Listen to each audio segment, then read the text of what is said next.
कुंभवाणी है। अब आप मुकेश कुमार बल से कुंभ समाचार सुनिए। महाकुंभ में श्रद्धालुओं के आने का सिलसिला जारी। आज दोपहर 12 बजे तक 48 लाख से अधिक श्रद्धालुओं ने किया पवित्र संगम में स्नान। केंद्रीय राज्य मंत्री जितिन प्रसाद आज प्रयागराज पहुंचेंगे और पवित्र संगम में आस्था की डुबकी लगाएंगे। केंद्रीय संस्कृति मंत्रालय आज शाम महाकुंभ में भव्य सांस्कृतिक कार्यक्रम का आयोजन करेगा। देश के जाने माने कलाकार देंगे प्रस्तुतियां और महाकुंभ को यादगार बनाने के लिए रूस, जर्मनी, फ्रांस और इटली जैसे देशों को भेजी गई महाकुंभ की 10,000 से अधिक निशानियां। महाकुंभ में श्रद्धालुओं के आने का सिलसिला जारी है। आज दोपहर 12 बजे तक 48 लाख से अधिक श्रद्धालु पवित्र संगम में स्नान कर चुके हैं। आज मेला क्षेत्र में कई सांस्कृतिक कार्यक्रम आयोजित किए जा रहे हैं। इससे जुड़ी और जानकारी दे रहे हैं हमारे सहयोगी प्रवीण मिश्र। महाकुंभ मेला क्षेत्र में इस समय जो गतिविधियों की अगर हम बात करते हैं तो प्रतिदिन की तरह आज लाखों की संख्या में जो श्रद्धालु हैं वो स्नान घाट पर पहुंच रहे हैं और स्नान करके सकुशल अपने गंतव्य को वापस जा रहे हैं। प्रशासन ने इसके लिए व्यापक व्यवस्थाएं की गई हैं। आने जाने के जो एकल मार्ग की व्यवस्था है उसके तहत श्रद्धालु सकुशल स्नान कर रहे हैं। आज महाकुंभ मेला क्षेत्र में गुजरात के मुख्यमंत्री भूपेंद्र पटेल भी पहुंचे हैं। उन्होंने भी संगम में डुबकी लगाई और यहाँ के जो दिव्य और भव्य आयोजन है इसको लेकर के उन्होंने कहा कि यहाँ की जो व्यवस्थाएं की गई हैं अपने आप में दिव्य हैं। यहाँ पे आने वाले जो श्रद्धालु है वो भी अपने आप में बड़ा भाग्यशाली है कि यहाँ इस बड़े आयोजन में वह शरीक हुआ है। बताना चाहेंगे कि आज सेक्टर 18 में विश्व हिंदू परिषद की एक बैठक भी हुई है केंद्रीय प्रबंध समिति की। इसमें अलग अलग विषयों पर विचार किया गया है। साथ ही सेक्टर 8 में चल रहे ज्ञान कुंभ में भी नई शिक्षा नीति को लेकर के वहाँ पे विद्वान मनीषियों ने चर्चा की है। इस शिक्षा नीति को कैसे आगे बढ़ाया जाए इसको लेकर के भी विचार किया गया है।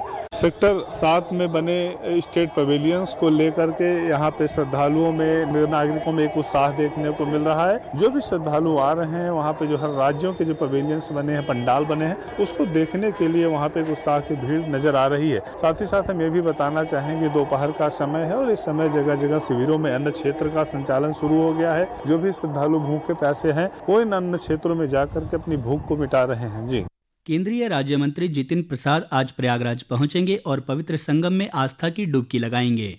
केंद्रीय संस्कृति और पर्यटन मंत्री गजेंद्र सिंह शेखावत ने कल राज्यसभा में एक लिखित उत्तर में बताया कि महाकुंभ मेले के दौरान पर्यटकों को आकर्षित करने और उन्हें सूचना प्रदान करने के लिए भारत सरकार और उत्तर प्रदेश सरकार के विभिन्न मंत्रालयों और अन्य संस्थाओं ने कई महत्वपूर्ण कदम उठाए हैं। केंद्रीय पर्यटन मंत्रालय ने मेला क्षेत्र में एक इनक्रेडिबल इंडिया पैवेलियन स्थापित किया है। इसके अलावा महाकुंभ के विभिन्न टूर पैकेजों, उड़ानों और आवास विकल्पों की जानकारी देने वाले डिजिटल ब्रोशर भी तैयार किए गए हैं। पर्यटकों की सुविधा के लिए एक समर्पित महाकुंभ टूरिस्ट इन्फो लाइन भी शुरू की गई है। उन्होंने बताया कि महाकुंभ क्षेत्र के सेक्टर 7 में एक सांस्कृतिक गांव कलाग्राम स्थापित किया है। श्री शेखावत ने कहा कि महाकुंभ मेला न केवल धार्मिक महत्व का है बल्कि यह भारत की सांस्कृतिक धरोहर और पर्यटन उद्योग को बढ़ावा देने का एक महत्वपूर्ण अवसर है। कुंभवाड़ी के लिए राघवेंद्र त्रिपाठी। बिहार के राज्यपाल आरिफ मोहम्मद खान ने महाकुंभ क्षेत्र में बताया कि महाकुंभ में सनातन संस्कृति की एकता स्पष्ट रूप से दिखाई दे रही है। उन्होंने कहा कि भारत की सनातन संस्कृति का मूल आदर्श एकात्मता है। उन्होंने कहा कि मानव ही माधव का रूप है। ये हमेशा हमें ध्यान रखना चाहिए कि भारत की संस्कृति का जो सनातन आदर्श है वो एकात्मता है, जहाँ सारे भेदभाव खत्म हो जाते हैं। हमारी संस्कृति कहती है कि किसी भी इंसान को उसके आत्मा के रूप में, दिव्य रूप में देखो। माननीय राज्यपाल कल प्रयागराज पहुंचे थे। इस दौरान उन्होंने परमार्थ निकेतन आश्रम के अध्यक्ष स्वामी चिदानंद सरस्वती से भी मुलाकात की। महाकुंभ आने वाले श्रद्धालुओं की बढ़ती हुई संख्या को देखते हुए प्रयागराज जंक्शन पर आज से अग्रिम आदेश तक यात्रियों की सुरक्षा और सुगमता से प्रवेश और निकासी के लिए एकल दिशा मूवमेंट लागू रहेगा। इस दौरान प्रवेश केवल सिटी साइड प्लेटफॉर्म नंबर 1 की ओर से दिया जाएगा और निकास केवल सिविल लाइंस की तरफ से होगा। अनारक्षित यात्रियों को दिशावार यात्री आश्रय के माध्यम से प्रवेश दिया जाएगा। केंद्रीय संस्कृति मंत्रालय आज शाम महाकुंभ में भव्य सांस्कृतिक कार्यक्रम का आयोजन करेगा। देश भर के जाने माने कलाकार संगीत, नृत्य और कला की शानदार प्रस्तुतियों से श्रद्धालुओं को रोमांचित करेंगे।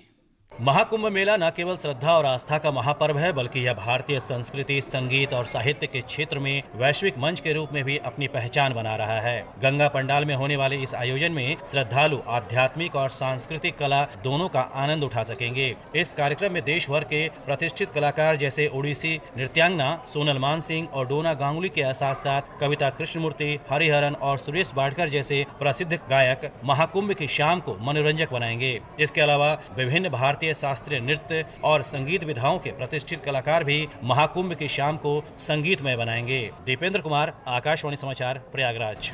आयकर विभाग ने श्रद्धालुओं और करदाताओं को कर अनुपालन के महत्व और कर से जुड़ी भ्रांतियों के बारे में जागरूक करने के लिए महाकुंभ मेला क्षेत्र में एक जागरूकता केंद्र स्थापित किया है। ये केंद्र करदाताओं को आयकर के विभिन्न पहलुओं जैसे कर दाखिल करना, कर भुगतान और कर अनुपालन पर जानकारी और सहायता प्रदान कर रहा है। आकाशवाणी से बात करते हुए आयकर अधिकारी देवेश कुमार सिंह ने बताया कि ये केंद्र देश की प्रगति में भागीदारी को बढ़ावा देने के लिए लोगों को जागरूक कर रहा है। इस कैंप के द्वारा हम देश की जनता को आयकर के प्रति जागरूक करना चाहते हैं। ये बताना चाहते हैं कि आयकर दे करके आप देश की उन्नति में भागीदारी अपनी सुनिश्चित कराइए और देश की उन्नति में हाथ बढ़ाइए। हम आपको बता सकते हैं कि कहाँ आगे इन समस्याओं का निराकरण किस प्रकार से हो सकता है। महाकुंभ को यादगार बनाने की दिशा में एक ऐतिहासिक पहल की गई है। इस पहल के अंतर्गत रूस, जर्मनी, फ्रांस, इजराइल और इटली जैसे देशों तक महाकुंभ की 10,000 से अधिक निशानियां भेजी गई हैं।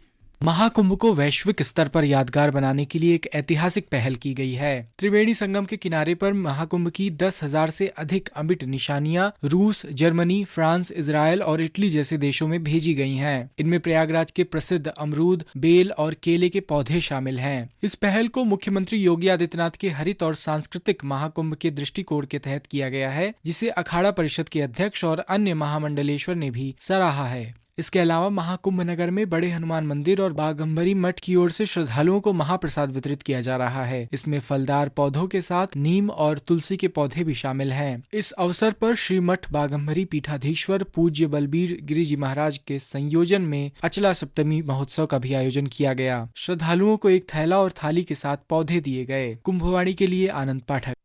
महाकुंभ मेला क्षेत्र में कलाकुंभ का पंडाल लगा हुआ है, जिसमें कलाकृतियों और पुराने दस्तावेजों के माध्यम से कुंभ के इतिहास के बारे में श्रद्धालुओं को जानकारी दी जा रही है। संस्कृति विभाग द्वारा आयोजित इस प्रदर्शनी में उत्तर प्रदेश की कला, संस्कृति और पुरातत्व सहित कुंभ से जुड़े अभिलेखों की प्रदर्शनी लगाई गई है।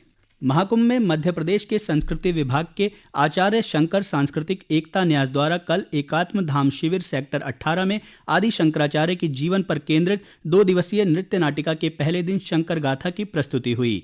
गाथा के सूत्रधार की भूमिका महाभारत के श्री कृष्ण के रूप में लोकप्रिय अभिनेता नितेश भारद्वाज ने की।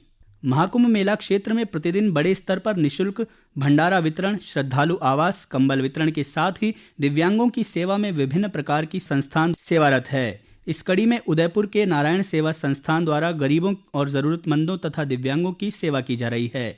सेक्टर 18 में स्वामी अवधेशानंद गिरी के शिविर के सामने स्थित नारायण सेवा संस्थान द्वारा दिव्यांगों को करीब 50 ट्राईसाइकिल और 150 से अधिक आर्टिफिशियल लिम्स वितरित किए जा चुके हैं। महाकुंभ क्षेत्र में अदानी समूह इस्कॉन के साथ मिलकर देश दुनिया से आए लोगों के लिए महाप्रसाद की व्यवस्था कर रहा है। अदानी और इस्कॉन की तरफ से महाप्रसाद का वितरण 13 जनवरी से जारी है। अब तक तकरीबन 28 लाख लोगों ने महाप्रसाद ग्रहण किया है। महाकुंभ क्षेत्र में मौजूद 40 से अधिक केंद्रों पर महाप्रसाद का वितरण किया जा रहा है। और अंत में मुख्य समाचार एक बार फिर। महाकुंभ में श्रद्धालुओं के आने का सिलसिला जारी। आज दोपहर 12 बजे तक 48 लाख से अधिक श्रद्धालुओं ने किया पवित्र संगम में स्नान। केंद्रीय राज्य मंत्री जितिन प्रसाद आज प्रयागराज पहुंचेंगे और पवित्र संगम में आस्था की डुबकी लगाएंगे। केंद्रीय संस्कृति मंत्रालय आज शाम महाकुंभ में भव्य सांस्कृतिक कार्यक्रम का आयोजन करेगा। देश के जाने माने कलाकार देंगे प्रस्तुतियां। और महाकुंभ को यादगार बनाने के लिए रूस, जर्मनी, फ्रांस और इटली जैसे देशों को भेजी गई महाकुंभ की 10,000 से अधिक निशानियां। ये बुलेटिन हमारे YouTube channel news on AIR official पर भी उपलब्ध है। कुंभ समाचार का अगला बुलेटिन आप कुंभवाणी चैनल FM 103.5 मेगाहर्ट्ज पर रात 8:30 पर सुन सकते हैं। इसके साथ ही कुंभ समाचार समाप्त हुए। नमस्कार।